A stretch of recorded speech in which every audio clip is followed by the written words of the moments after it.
So ఇది చాలా అంత ఆషిమాషిగా అయిపోయిన సినిమా కాదు. బోయపాటి గారు చెప్తారు 70 రోజుల్లో ఫినిష్ చేసాం షూటింగ్, అలా అలా అంటున్నారు తప్ప 8 monthsలో అయిపోయింది అంటున్నారు తప్ప లేదు. ఇది శివుడు ఆజ్ఞ లేకుండా ఏం జరగదు. అయితే ఇది మేనిఫెస్టెడ్ సో మచ్, ఇంత స్ట్రాంగ్గా ఈ సినిమాని జనాలకు తీసుకెళ్ళి చూపించాలి అన్న వెంటనే so it came, all powers came from the heaven and made it happen for them. మీ అందరికీ తెలుసు December 5th రావాల్సిన సినిమా 12th వచ్చింది. సో వాళ్ళు అనుకుంటే ముందరే కేసు వేయచ్చు, ఎప్పుడో ఆపు ఉండొచ్చు, బట్ కరెక్ట్గా లాస్ట్ మినిట్లో వచ్చి ఆపుతారు. సో దీని గురించి మీకు తెలుస్తుంది ఎంత యూనిటీ లేకుండా ఉంది వరల్డ్ అనేది. సో అది we have to get everything right. అది చాలా అది మనం అని గుట్టుగా ఎవరు ఇంత స్ట్రాంగ్గా లేరు. అందరూ ఎవ్రీబడి ఈస్ లైక్ మందే, మనమే, నాదే, నేనే అని ఉంటున్నారు. అది కాదు, ఇది మనం అని వచ్చేటప్పుడే అన్నీ కలుస్తాయి, అన్నీ ఎవ్రీథింగ్ విల్ ఫామ్. మనం ఇది మనది అన్నప్పుడే it will have that shine. అందరూ పెరుగుతారు దాంట్లో, మనం అందరం పెరుగుతాం తప్ప, మనం అని చెప్పేటప్పుడు మనం పెరుగుతాం తప్ప మనం ఎప్పుడు తగ్గిపోం. సో అది చాలా ఇంపార్టెంట్. అందరూ ఛానల్ దొరికితే వెళ్ళి సలహాలు ఇస్తున్నారు తప్ప ప్రొడక్షన్ ఆఫీస్కి వచ్చి మాట్లాడితే ఇంకా వాళ్ళు ప్రొడ్యూసర్స్ వాళ్ళకి ఇంకా బలం వచ్చేది, చాలా బలం వచ్చేది. ఎందుకంటే ఎవరిని అడిగినా గోపి, రాము, కోటి గారు అంటే అందరూ చాలా మంచివాళ్ళండి, చాలా చాలా మంచివాళ్ళండి అంటారు. అప్పుడు ఎందుకు వాళ్ళ గురించి బయట తప్పుగా మాట్లాడాలి? వచ్చి ఆఫీస్కి రండి, కూర్చొని మాట్లాడి క్లోజ్ చేయండి. ఛానల్ మైక్ దొరికితే ఎక్కి మాట్లాడడం తప్పు కదా. అందరూ ఎక్కడికి వెళ్ళి ల్యాండ్ అవుతుంది అనేది చూడాలి. సో ఇండస్ట్రీలోనే ఒక యూనిటీ లేదు. మీరు అందరు కలిసి ఉండే సమయం వచ్చింది. ఈ పాటికి మీరు అందరూ చాలా గట్టిగా కూర్చుని ఒక సినిమా రిలీజ్ అవ్వాలంటే అందరూ కష్టపడి అందరం కలుస్తూనే ఒక సినిమా రిలీజ్ అవుతుంది. ఏదో ఒక ఇంటి 4 గోడ మధ్యలో అవ్వాల్సింది ప్రపంచం అంతా చాలా బ్యాడ్గా వెళ్తుంది. మన టాలీవుడ్ ఇండస్ట్రీ చాలా చాలా గొప్ప ఇండస్ట్రీ. మనకుండే ఫ్యాన్స్ పవర్ ఏ వరల్డ్లో లేదు. మనకుండే ఫ్యాన్స్ పవర్, మనకుండే హీరోలు ఇంతమంది ఎక్కడ ఏ లాంగ్వేజ్లోనూ లేరు. బయట అంతా చాలా ఈర్ష. టాలీవుడ్ తెలుగు ఇండస్ట్రీ అంటే సూపర్ అని వాళ్ళకి చాలా ఈర్ష, చాలా పెద్ద దిష్టి తగిలింది మన తెలుగు ఇండస్ట్రీకి. యాక్చువల్గా బయట తెరిస్తే అసలు యూట్యూబ్ తెరిస్తే ఒకరిని తిట్టుకోవడం, ఇంకోటి తిట్టుకోవడం, చాలా నెగిటివిటీ అయిపోయింది. అది కాకుండా మనందరం కలిసి నిజంగా అందరం ఒక యూనిటీగా ఎవ్రీ సినిమా నా సినిమానే.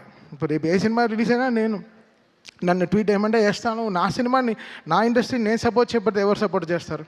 ఇది మనది అనే టైం వచ్చేసింది. ఇంకా అందరూ కలిసి చక్కగా మాట్లాడుకుని ఒక యూనిటీగా వెళ్ళాల్సిన టైం వచ్చింది. సో ఐ రిక్వెస్ట్ ఎవ్రీవన్, ఎవరైనా ఎవరికైనా దెబ్బ తగిలితే వెళ్ళి బ్యాండేడ్ వేయండి. దానికి వెళ్ళి బ్యాండ్లా వాయించకండి బయటికి వెళ్ళి. అది చాలా తప్పు. అది మీరు ఆలోచించేదే తప్పు. ఇక్కడ ఈ సినిమాకి ఏం బిజినెస్ జరుగుతుందని వరల్డ్ వైడ్ ఎందుకు తెలియాలి? అది ప్రొడ్యూసర్స్ వాళ్ళు కష్టపడి తెచ్చుకున్న సినిమా, వాళ్ళు గెలవాలని మేము అందరం అనుకునే సినిమా ఎవడు ఆపుతాడు సినిమాని? లాస్ట్ మినిట్లో ఎందుకు ఆపాలి సినిమాని? ప్రొడ్యూసర్ ఆపుతాడా? నా సినిమా 5వ తారీఖు రిలీజ్ అంటే 4వ తారీఖు సాయంత్రం 7ంటికి ట్వీట్ చేయాల్సిన కర్మ వాళ్ళకేంటి? వాళ్ళు ఎంత కుమిలిపోయి ఉంటారు ఆఫీసులో కూర్చుని. వాళ్ళు ఎవరైనా ఆలోచించారా? వాళ్ళకి ఒక ఫ్యామిలీ ఉంది, వాళ్ళకంటూ ఒక మనుషులు ఉన్నారు, వాళ్ళు నమ్మి పిల్లలు ఉన్నారు. ఎవరైనా ఆలోచించారా? ఏం ఆలోచించడం లేదు. జస్ట్ అలా చేసడం అంతే, మాట్లాడడం తప్పుగా. ఎవడు చేస్తాడు తప్పు? ఎవడు తప్పు చేయడు. భయం, అందరికీ భయం ఉంటుంది. సో మీరందరూ ఒకసారి ఆలోచించి చేయండి ఏ విషయమైనా సరే. అది చాలా ఇంపార్టెంట్. ఊరికే జరగదు కొన్ని విషయాలు. బట్ ఏమున్నా ఇది ఎప్పుడొచ్చినా అయితే ధైర్యంగా ఉన్నాం. ఎప్పుడొచ్చినా ఈ సినిమా బాక్సులు బద్దలవుతాయి, స్పీకర్లు పేలుతాయి, కాలుతాయని మాకు తెలుసు. సో మేము ధైర్యంగానే ఉన్నాం. బికాస్ మనం దేవుడిని నమ్ముకుని వెళ్ళాం. సో ఒకరోజు దర్శనం దొరుకుతుంది, లేకపోతే 1 week తర్వాత దొరుకుతుంది. ఈ 1 week తర్వాత మీకు అందరూ దొరికింది. ఈరోజు మీరందరూ చాలా దీన్ని పెద్దగా చాలా దీన్ని మీరు రెస్పెక్ట్ చేసి ఈ సినిమాని అందరూ ఈరోజు ఫ్యామిలీస్ అందరూ వెళ్తూ థియేటర్ చూస్తుంటే నాకు చాలా హ్యాపీ అనిపించింది. ఇది ఎందుకు? బికాస్ ఒకరు కష్టం కాదు దీంట్లో. ఒక సినిమా జరగాలంటే ఒక మినిమం 2000 మంది పనిచేస్తే కానీ ఒక సినిమా రిలీజ్ అవ్వదు. అది ల్యాబ్ నుంచి ఎవడో ఎంతో కష్టపడితే కానీ ఒక సినిమా రిలీజ్ అవ్వదు. ఇది ఒక మనిషిది కాదు, అందరూ ఇంత టెక్నీషియన్స్. నాతోనే 600 మంది పనిచేశారు ఈ సినిమాకి. 600 మంది ఓన్లీ మ్యూజిక్ డిపార్ట్మెంటే పనిచేసింది. సో ఇంకా కెమెరా డిపార్ట్మెంట్, ఇంకా ఆర్ట్ డిపార్ట్మెంట్, ఇంకా మేకప్ డిపార్ట్మెంట్ ఎంతమంది ఉంటారు? అందరికీ పాపం అందరూ సంపాదించారు కదా. అందరూ everybody made money, everybody wants to, వాళ్ళ సర్వైవింగే ఇదే కదా.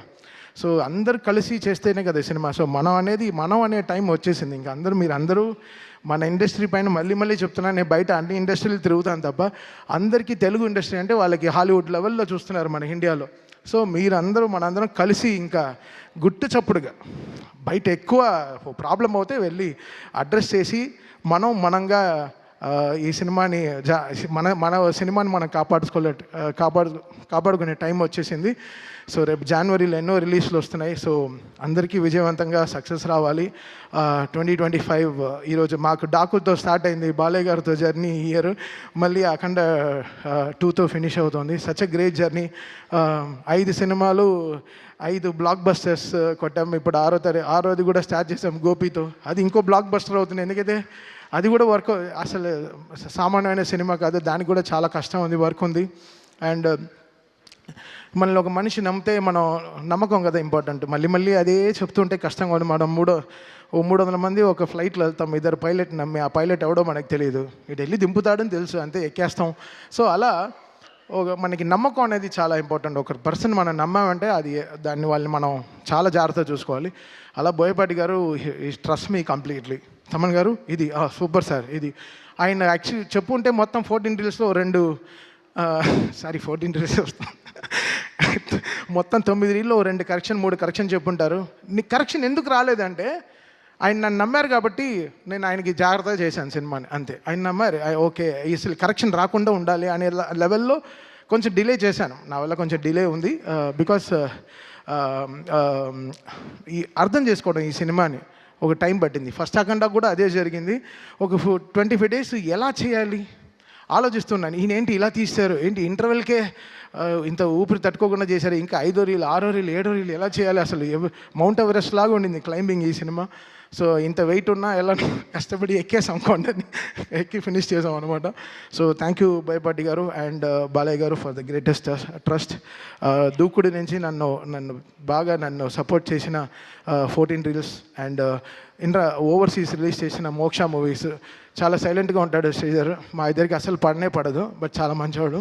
Thank you Sridhar, thank you so much. 9th reel గురించి మన ఇద్దరికి చిన్న గొడవలు ఉన్నాయి, చూసుకుందాం తర్వాత.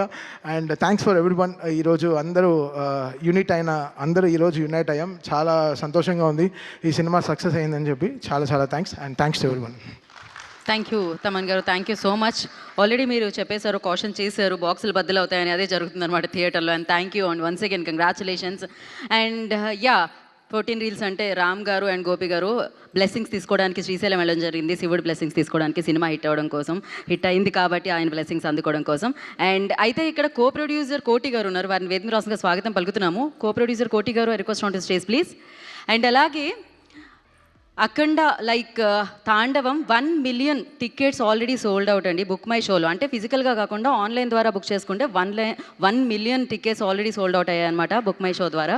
So firstly congratulations for that. And అంతేకాకుండా 3D ఎక్స్పీరియన్స్, అఖండ తాండవం 3D ఎక్స్పీరియన్స్ మామూలు ఎక్స్పీరియన్స్ కాదు, అసలు మీరు వెళ్ళి ఐమాక్స్ దగ్గర చూస్తే క్రేజీగా ఉంటుందన్నమాట అక్కడ. So thank you so much for that experience. And నా ఐ రిక్వెస్ట్ దిల్ రాజు గారిని వేదిక మీద రాష్ట్రంగా స్వాగతం పలుకుతున్నాము. శ్రీ వెంకటేశ్వర క్రియేషన్స్ అధినేత దిల్ రాజు గారిని వేదిక రాష్ట్రంగా ఆహ్వానిస్తున్నాము.